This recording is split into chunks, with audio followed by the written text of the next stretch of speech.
Pencampwriaethau Ceffylau yn y prif gylch yn nes ymlaen y prynhawn yma ac yn beirniadu'r gystadleuaeth. Mae yna joci enwog iawn, Sam Waley-Cohen, enillydd ras y Grand National, the Grand National winner in 2022. Exactly. So, have you ever done anything like this before? Never judged a competition like this, no. And, all through my childhood ended up at shows and riding competitions and that sort of thing, but never something quite like this. So how did you react to the invitation in the first place? There's a bit of trepidation. There's a lot that goes into getting the horses here, and so it's a big responsibility to take into account everything people have achieved. So yeah. So what will you be looking for?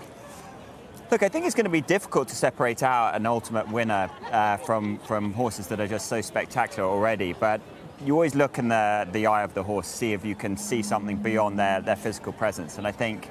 As a judge, that's what you want to see, a really live eye and a horse that's looking healthy and happy. Yeah.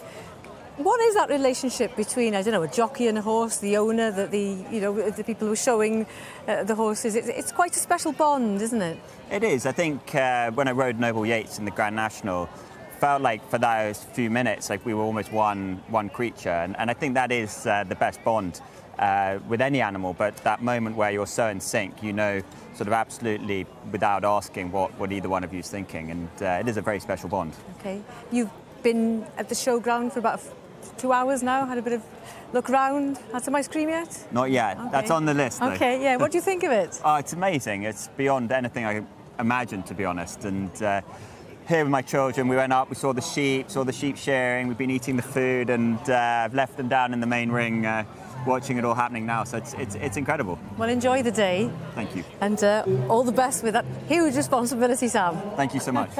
Thank you.